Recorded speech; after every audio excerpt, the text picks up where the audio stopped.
Skip to content. Don Blankenship, a former coal baron and controversial Senate candidate, blamed President Trump for his failure to win the West Virginia primary on Tuesday night.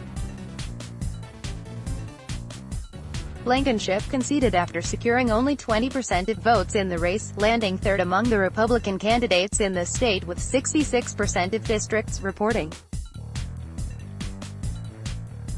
He told CNN that Trump's tweet, which warned constituents in West Virginia on Monday to steer clear of the candidate, may have cost him anywhere from 10 to 15 points. But Blankenship maintained his optimism, and told supporters in Charleston that his probation would end at midnight Tuesday.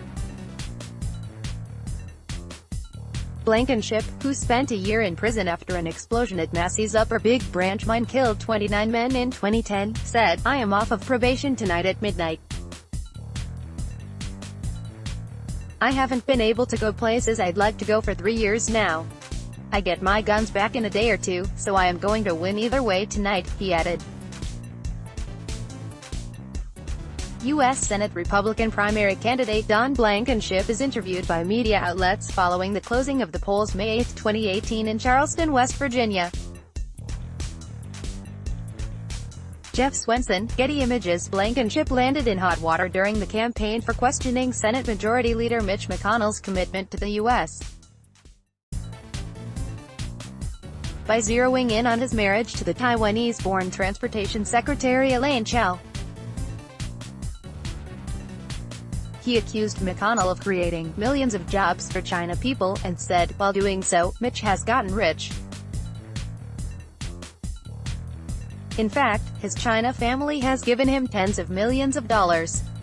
He later went on to defend his choice of words by saying, "We're confused on our staff as to how it can be racist when there's no mention of a race. There's no race. Races are Negro, white, Caucasian, Hispanic, Asian. There's no mention of a race. I've never used a race word," he continued. McConnell, along with President Trump, feared Blankenship would harm the GOP's chance at defeating the incumbent Democrat, Sen. Joe Manchin, in the upcoming midterm elections, and warned constituents against voting for him. On Tuesday night, McConnell's official campaign Twitter account tweeted, "Thanks for playing." Don Blankenship, Attorney General Patrick Morrisey, the projected GOP winner on Tuesday night, will face off against Manchin in November. Primary elections were also held in Indiana, Ohio and North Carolina on Tuesday. In Indiana, Greg Pence won the Republican primary for the congressional seat his younger brother, Vice President Mike Pence, once held for a dozen years.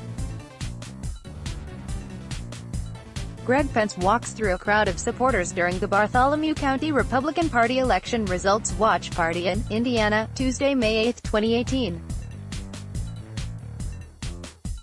Mike Wallen and AP. In Ohio, Obama-era consumer agency head Richard Cordray won the Democratic gubernatorial nod despite a surprisingly rigorous challenge from former U.S. Representative Dennis Kucinich. Tuesday's win by the former consumer watchdog buoys Democratic hopes of reclaiming control of a critical battleground state where Republican Governor John Kasich is term limited. Rachel Crooks, one of the women who accused President Trump of sexual assault, also won the uncontested primary for a seat in the Ohio State House of Representatives.